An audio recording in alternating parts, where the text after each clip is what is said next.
so much burst. The 3v3 is so powerful. Lux is so squishy. As I don't think there's any way you could pick Olaf for Dorn and put Jace mid or anything like that. I think that one, if Siu wants it, he's going to get it. So the question now becomes, what does Faker want to blind here? It'll be the Rise. So no Rise Pantheon, but he still gets his hands on one of his best and one of the more iconic picks here across weeks 10 and 11, especially in Game 2. Also, Cassiopeia and Anivia are gone. They're fearless banned, so kind of funny that that wasn't banned away, but I'm sure Showmaker's gotten something prepared into this. Could go something like a Victor. Syndra also up there in terms of picks. Tons of pick potential, by the way, with Lux and Syndra, so that is going to be the choice. Yeah, gotta just have good synergy between mid and support. The Olaf feels pretty predictable, does come through. There's no way to stop this guy from closing the gap. You see that win rate sitting up at 80%, something similar in Kespa Cup right now. It is just the most prolific, sudden, extreme relevant top pick. And we've seen Doran actually have a ton of success on it himself, so he's very familiar with its power levels. Now we're looking for what Owner's going to play here Kiana? In this draft. Don't try it! Kiana? Not in this region. Oh! Sejuani.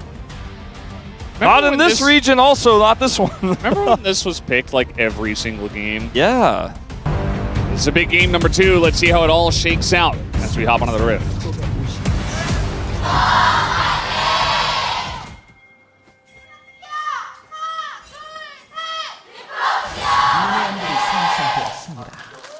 All right, game number 2 on the cards. Here come the mid laners to the bottom lane. They just saw someone. It's Faker. And Showmaker was here as well. So could have been 3v3, ends up not being all too much. Wow, Lucid and Showmaker, a lot of control here. Thought for a moment maybe they'd try to set a trap and have a 2v2 on Raptors into this Rise, but I think it's probably best to just head back. And in fact, Owner will get the Raptors start first. Lucid a little bit delayed. They're going to play with all this range. Got to get started early, but Smash has already taken so much damage from the double taps of Pays. If you're Lucian Milio, you got to get in there and get those trading windows in as whenever you can. That starts the relentless pursuit to be able to close that gap and get that double tap. On a pretty long cooldown, as you can see here, 15 seconds left on it. So in these small trades, Smash is basically going to trade a little bit of extra burst to hope to get the sustained damage, but Pays is playing so back so respectfully here that the punish just isn't necessarily going to come through. So that's a big shot there from Smash this time. Ghost? Ghosting in, and Faker says, I have the damage, I've calculated it miles ahead of time. As the Q comes in from Showmaker, he has to flash away, and Faker holds on to his own. Faker doesn't have TP, and Showmaker does, so yes, he's down Flash right now, but there are a few ways Showmaker can turn this into a huge positive for him. So level 3 gank and bot. Faker gonna flash forward over the Q. Level 3 on the wave. He calculated it. He knew. I was gonna say, talk about calculations. That's crazy. And it's like the Comet is... He has to stay, by the way. Comet is in the air as he hits level 3. I'm pretty sure. Okay. All right. You know, we occasionally pull out the hashtag for these, the hashtag things Faker does. Yeah. I thought you were going to talk about like loudest champions in the game, because Sejuani is kind of up there. After what I just heard. Yeah.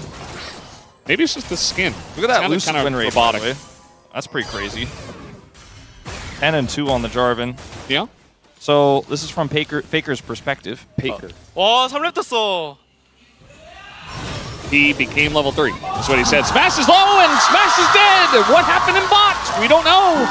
But we got to hear what Showmaker said, as that is going to be a double kill here from Pays, just straight up in the 2v2.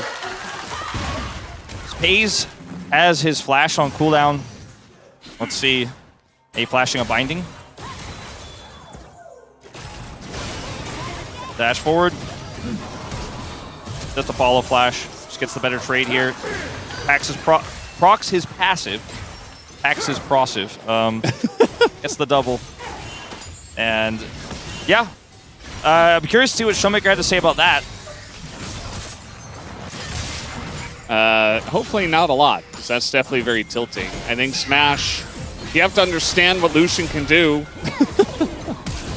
It's a good play from Pays, but like, you know, you get hit by the Q, you get hit by 2 autos, you're probably getting in kill range very soon.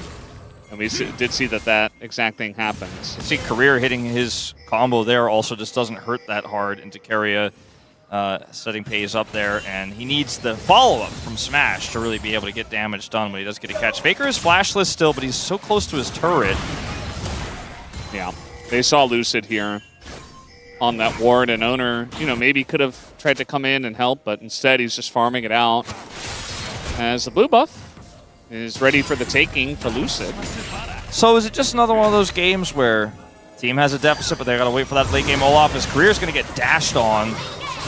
Owner is gonna be seen by this ward. And I guess he'll just clear it, and that might be the end of the play here. They have control of the wave now, and this Caitlyn lane is not working out. Yeah, the Sheen versus the Doran's Bow longsword, which Pays also has. Pays is ahead a Sheen. You do not get to trade anymore. You do not get to play the lane anymore. And Lucid is, he hasn't really made a pass at this one. Did come over to the mid lane a moment ago, but got pushed away. Faker saw him. So he's out-farmed the Sejuani. I don't know how much that's necessarily going to mean as Faker, or rather Keria, take a little bit of extra damage here. Faker currently totally fine. Reactive shield. How close is, no, he just said level 5. I was going to say, because we were getting the zoom in, we were like, is Pays going to cast his ult? Doesn't need his ult to just chunk out the DK bottom lane. Oh, the trap.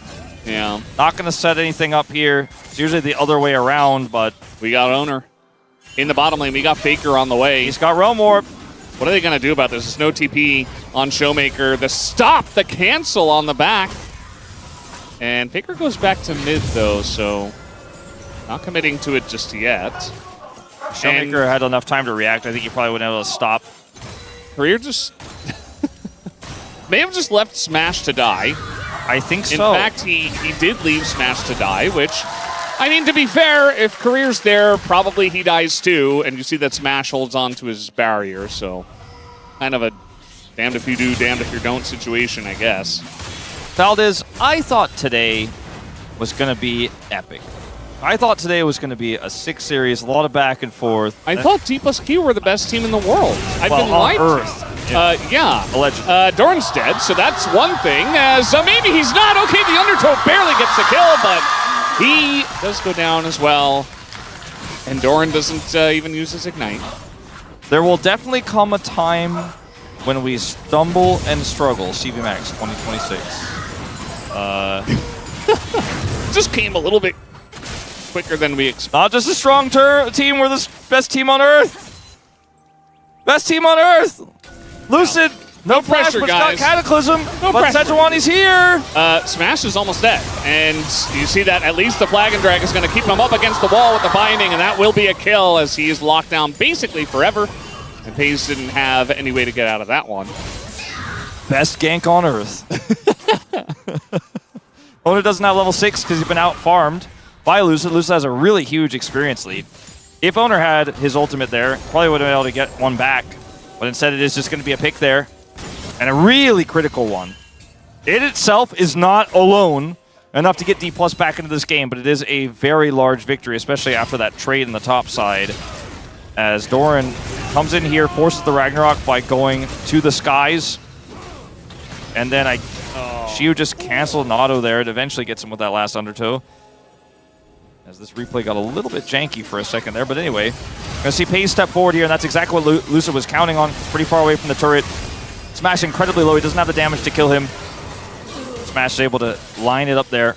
Yeah, when you're kiting, make sure you're always dropping traps. I've watched other Caitlyn pros with Dagon, and he was very not happy when they were not dropping traps because Smash lays down the trap, Pays eventually runs out of room and just kind of has to step on one, and the second he does, he's just dead.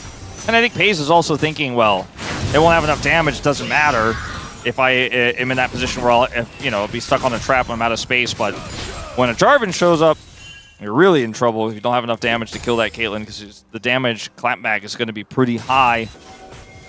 As Pei's getting zoned here off of this ward, will end up going over to Career, but Keria instantly replaces it, which is very annoying. Forces a control ward.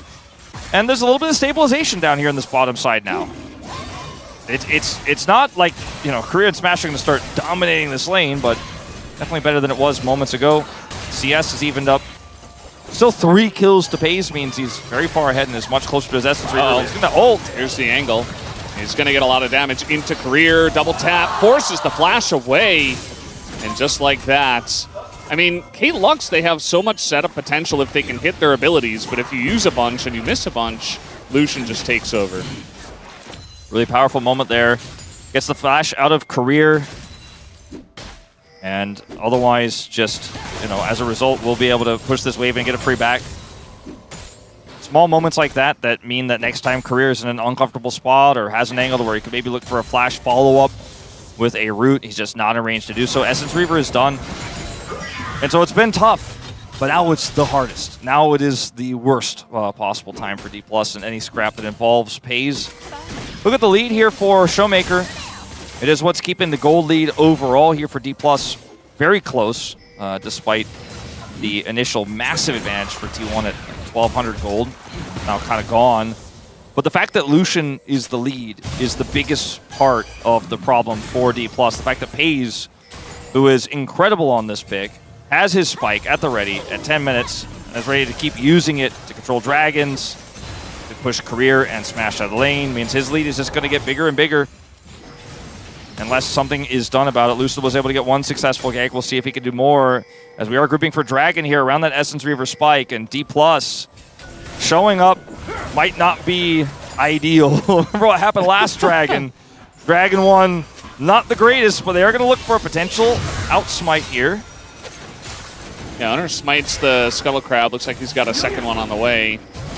And yeah, you got to be so careful with the culling available. Pei's can just poke you out before the fight even begins. He's got flash, so punishing him is pretty out of the question. If he could just buy space to do one more double tap, sometimes that is just what does anybody in, including the Jarvan. As they are going to now control the space around the Dragon. Shield looking for an ult. Yeah, and he's looking for the kill. One more Undertow would do it. And the max range picks up the kill. Meanwhile, in bot, looks like Lucid went in, didn't even get to flash, just dies straight up. And now that Dragon should absolutely be the side of T1, especially with Showmaker leaving. Yep. No smite, so no way to contest. Not even worth trying to fight your way back into this one anymore. They're just standing next to the Lucian. Not showing enough respect to the 4-kill Lucian right now with Essence Reaver. So Doran has already shown us that you can be like 5,000 gold behind in a game like this, and then be a late game Olaf and run at the bad guys and win the game. He may now have to be shown that by Shiu, who does run him down and get that max range Undertow to connect. As he goes in here and gets interrupted by Owner, and the follow-up is immaculate. Keria gets the kick. Yeah. And Faker is already here.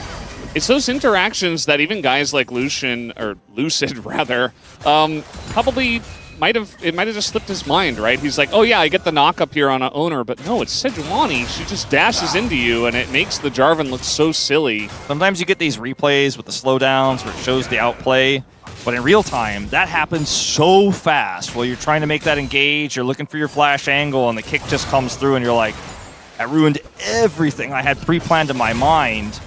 Yeah, I mean, the reaction time from Keria, how swift he is on it. It's also like, you know, we've seen a lot of Lee Sin Skarner, and Lee Sins nowadays know exactly not to go straight into the Skarner because you can get impaled and punished and you don't get to dash around a million times. But how many times has Lucid played into Sejuani nowadays that he knows that, okay, the second I go in with a flag and drag, which is generally uninterruptible, or at least, you know, is pretty fast. Just get Arctic assaulted to the face. If you get Arctic assaulted, you just die. Probably not fully expecting that he gets caught off guard. Now we have a collector here for Smash. It's kind of crazy to think of this as, like, in a way, the counter pick to Jarvan when you see the interaction, but I mean, Owner has played like 10,000 professional games with Sejuani. Not really, but It feels that way. I mean, it really does. I'm actually really curious now. Because I'm gonna guess 30, 36. It's gonna be the number, I guess. I will look it up. It will take me a moment, but I will get it. Yeah, I think as well when you're Jarvan, if you lock down a Sejuani, it's his 4th most played 70 games. Oh, I was like not even close. Wow. I mean, that includes international games. Yeah, well, across his career. Yeah, we include those here on this desk at least. His top 3 are Xin at 98, Lee Sin 88, and Vi at 78. So I guess he's 2 ahead of where he's supposed to be on Sejuani. He's supposed to be at 68 of those. Yeah. Well, this game is back in T1's control after some good play from Keria and Owner there around that Jarvan engage. Smash, 1,400 gold behind. Didn't get his role quest as quickly. Uh-oh. Another kick from Keria. Yeah, just one kick. Okay, there is going to be some stepping on trappage here from Pays. And so he takes some damage, but he's got a melee. Owner has ult, so they really need to be careful, too, because they might just be able to get a flash on a flyby. Showmaker's keeping bot here. I guess they want to dive Doran, but it's a little bit... I think this is okay if they don't get him, because they're still getting plates, and they're trying to win this race for first turret. I think they know that trying to fight for this Herald is not really going to happen. They can't get access to the pit because of the mid-prio here for Pays and Keria. And Pays and Keria didn't rotate topside to help Faker win this race, so it is just going to be a lot of extra gold gained here. And then now they can teleport to defend here with Xiu. So I actually really like this read here from DPLUS. It's not going to put them into a gold lead or save the game for them. Actually, it's a slight gold lead for a moment here. 100 gold! But, like, I think that was the best play they could have made. As that's what I'm talking about on grabbing that flash. Owner just setting it up. He's done this at least 78 times. Yeah, very experienced. I wonder how many games of Rel he has, actually, because, you know, there was 16. a meta. 16. And then eventually she, of course, did get nerfed to Oblivion, in the jungle at least. And so wasn't playable there anymore. But was very meta dominant for a while. And he had that big play at Worlds, I think. Yeah. On the Rel. Flash over engage. Well, that's a flashless Caitlyn now. So DPLUS made the call to say, look, we're never going to get that Herald. Let's see if we can get as much value as a Herald might get on the bottom side. Way less valuable turret than the mid turret that's likely to go over to T1 because they got the Herald. But after losing the flash of Smash afterwards, too, it just feels so bad right now. If you are DPLUS, T1 have so much control. We're getting to a point to where this 2-item Lucian isn't necessarily at his strongest. He isn't just going to be getting freebies. Speaking of freebies... This time Owner does not interrupt it, and he was on vision. Should have known that Lucian was nearby. Tries to flash the Cataclysm, gets away. As meanwhile, she was like, oh, this Lucian, he doesn't look that strong. What happened in bot lane, by the way, guys? The both of them are just zoned away by one guy. And this Infernal Drake is up and available. Rift Herald going to be spawned. Combat Herald potential, but they're just going to use it for the mid turret while they gain prio for the Dragon. Some money going to go over. That's a missed ult here from Owner as the McHale's comes out anyway. I guess it did its job in getting the McHale's. They took a lot of damage, actually, trying to set that up. And it got a charge, the Herald did, but didn't get the turret yet. As Smash comes back into position to defend that. Xiu also in position, but he doesn't like it. As it looks like the Dragon is going to go over to DPLUS here to set us up for a 1-1 split here very late in the game at almost 18 minutes as we move into a Chemtech Soul. And DPLUS are keeping this one even. They're not falling over. They're not falling apart. And yes, this Lucian is very, very large, but the Olaf is still a problem. And T1 are going to have to finesse their way through the rest of this game. I think they have a pretty nice edge in this one. Not just the goal, but just with the tempo that they still hold. But DPLUS can get it back at a moment's notice. I think it was the right call to not try to fight Dragon there with the lack of control they had, because if they fight Dragon, and lose the fight, then suddenly DPLUS are actually just back in the lead, and T1 just don't take that risk. Instead, grabbed 2 turrets in top and now in mid. I feel like if it were the T1 Circus, they probably would have just sent it and been like, yeah, we're better, you know, we'd probably win this anyway. They're on break after that. Even though Owner's like 30% health, it doesn't matter, we could just do this, but I think they're actually showing a good amount of respect today. Yeah, after that Faker play in game 1, they're taking a small hiatus. Yeah, they're like, you know, DK are a really good team. I hear that they're the best team on planet Earth. And yeah, they certainly came very well prepared for DPLUS Kia today. And I feel like so far FaZe is leading currently in terms of Palm candidates. Had a great game of Jhin. Absolutely dominated the bot lane there as well. Lucian is kind of defining this whole game here. Although mid has been basically kind of actionless. There hasn't been a huge amount of action outside of the bottom lane. That was a Giga Scryer, by the way. 3 wards found and cleared in that swift moment there. Actually, a lot of value for Keria as he sets that one up. He is the support. He has got the idea of where those wards will be. Obviously, 2 of those extremely obvious, but lines them up. I guess he's okay. Very fast. You never know. You never know. Like she was going to just pick up that axe and flash on him, and we're like, oh, okay, here we go. But I think Doran was just a little bit too fast in that moment. We always get the Baron zoom in when T1 is playing because they like to follow along and go right there at 20 minutes, but not in this game state. It's not the same lead they had in game 1. He is constantly threatening this rundown. He's going to get this ward, though, and Doran will respect and even be able to potentially poke him. Potentially. Yes. He's got potential. Yeah, I thought you were going to say he's a man of potent. He's quite potent. In fact, on 2 items on the Jace. But not if the Olaf is in melee range. So he likes to do the poking. He likes to stay away from the Olaf. That's a little poke right there. More poke, potentially? I mean, the thing about this game is that we're just kind of stalling, and now it's Chemtech Soul, so really kind of have to look later in this one, especially with it being so even at 20 minutes. Like, yes, T1 have the advantage, but... I think the Caitlyn right now versus where Lucian's at on 3 items is in a horrible state. Like, it's a trough of... It's the normal Caitlyn trough, but it's in a trough within itself because it's so far behind just in general of this Lucian. Hurdle. And... They need to, I think, because right now you've got to get out of that, and then your Jarvan engage with the setup. Okay, finally. Yeah, here we go. She decided now was the moment. Oh no, he's just kidding. But does or is he? In a big way? Yeah. Potential poke. Still has his flash. Gets the turret, so that's big. Yeah. As they're going to find someone, it is going to be Lucid on Bush, and he does actually get the nice fat flash over the wall. Showmaker with the peel from the side. Yeah. Keeps him alive there. Huge opportunity for T1 on the cross map there. I mean, it wasn't a cross map per se because it was just a 1v1 there on the top side, but they strike back in a big way after losing that turret. And I was going to say, if they can get out of that trough, right? If Smash gets the 3 items, he has a second item, IE, which is a big spike for him, and part of the reason why he's down a whole item because that one's really expensive.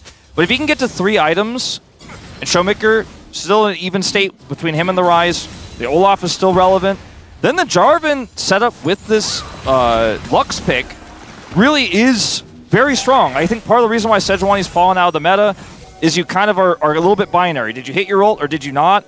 Yeah. And otherwise, you just, with 80 carries getting buffed with role quests, like they just do so much damage. Some junglers have been defined in their careers by whether or not they have hit that, that ult. By the way, like that's how binary the Sejuani. But other junglers are still relevant because they can do things when they go in, whereas the Sejuani is like, all right. Tanky. But with 80 carries being this strong in this meta, that you just kind of get focused down and killed so quickly as the Sejuani. So I think Owner's relevance will fall off a little bit later on. So they are going to try to take this Baron early and hold on to this lead. And DPLUS don't have any control over that area right now. They might even be aware this is a possibility, but they're so far away. They know now, but I think it's a little too late. And FaZe is here. He's kind of playing gatekeeper. These 3 members are doing the Baron so quickly, but Lucid gets here just barely not on time. And that is a T1 Baron for the record books. There's a little delay on the backs, but at the end of the day, with FaZe not there and the Drake about to come up, DK kind of pulled out of position, and they get fooled. Yeah, and they wanted to try to turn that delay of the backs into a potential play mid, but the Baron minions are defending the turret. They're going to get this Dragon. but it pales in comparison to value to what T1 get in exchange here. His W is up now for Doran. He's just going to start chunking through this turret. Has a big wave coming through. Pays has this huge cannon minion now, pushing the mid turret. And T1 almost even considered to try to get a punish on those dragon-taking members of DPLUS. They're not able to get there fast enough to get either of them. Well, okay, won't be able to get either of them. Lucid does get away here. And T1, they also know that this is not a DPLUS auto win if they outscale here, but they just want to give them the opportunity. They're going to take the Baron. They get that flash out of Lucid. They go straight to the other side of the map. It's this push and pull. Circus, possible? Trying to catch Faker here. And there's no knock-up, so he just gets away. Does more damage to them than they did to him. Here comes Owner. That is a Ragnarok Olaf who's blocking the way, so not really much Owner can do. Pays is looking for that IE fourth. And once he hits that, scaling be damned, like this Lucian will just one-shot people. Say your prayers. Hold your hands together. Yeah, it is really scary.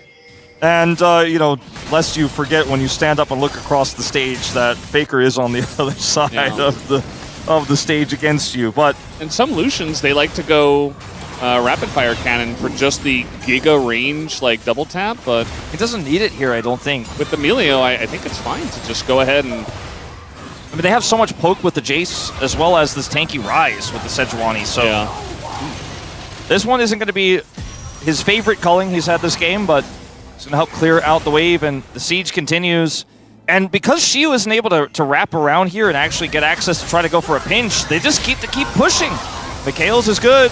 Yeah, Mikhail's also very good into this champ, as Ingo's Doran wants to take the trade and immediately regrets it. Here comes Shiu right down the middle lane, as Shiu will take the kill in the solo fashion. But now T1, though, they don't have to worry about a flanking Olaf, so just keep prepping these waves here. Faker's going to start pushing mid because Lucid, he's here trying to defend and set up a cross, and Shiu's gone. Like, he doesn't have his ult. He's just pushing top side, so Faker gets the double push through mid. For the next 20 seconds here, they are really maximizing what's left of this Baron. I think it was still a good play there from Shiu, as I think Doran's been relying a lot on these side steps of the undertows and these types of trades. Has a Baron wave here, but Olaf just doesn't care about anything. Like, he really, really does not care. Yeah, I'm not sure why he goes in there with the hammer down, because, like, it's Olaf. It almost felt like the command came down from Faker. He was like, I need you to control mid. And Doran's like, all right. Guess I'll go. Yeah, because, I mean, obviously, if, Olaf's already that close to you, you kind of have to commit to a trade if you want to trade, but if you don't want to flash early, that is. You usually just don't want to be in that range with Olaf. So when you go into it... The fact that he was close enough to even do that is... Olaf says, I accept your challenge. Oh, you want to fight? Cool. I'm so down. Well, no Death's Dance for Shiu, but he is getting stronger. Yeah. And that is the point where even against 4-item Lucian, if Smash is able to layer just a little bit of damage onto these carries with the Ragnarok and Olaf running down on them, you can win fights despite a deficit. But all depends on Baze's positioning, if Shiu can get access, when he has his ultimate available. He gets it back so quickly with the Hex Plate, as part of this build with the Stride Breaker, where your whole job in the late game is see carry, run at carry, press Q repeatedly, and right-click on carry. And there's no one that can stop you in this draft from actually making that happen. You just have to stay far away. And you need to be ahead enough to where that's not a factor, as that IE is done. Doran's so scared that he's, like, missing cannons and staying well behind his turret. Because he just knows that Shiu, especially after that last kill, and still having flash, can absolutely kill him under the turret. So, I understand playing safe, but Jace isn't really doing a whole lot inside. This is getting awkward because Pays has mid-prio, so Lucid, I don't know how much you really want to play this game.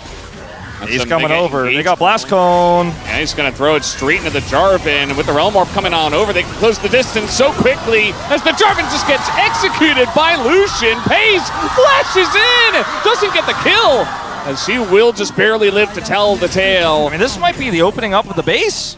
They're not going to commit further, but this is the exact type of thing we talk about with T1. We talked about it in game one. Like, Lucian's like, I'll mess around with the Sejuani. I'm like, that's the whole team, though. They're going to be right there. They're on you, man. They got Blast Cone. They saw all the angles. Like, T1 is watching this going, look at this. We got mid-prio. Is that a Mega Cone? Yeah, I'm in. You think you can mess around with me? You think you can trade autos with me? He just instantly ults him, Arctic assaults him, and guess what? Pays just teleports from a mile away and bursts him down with his IE. It's just that simple. Yeah.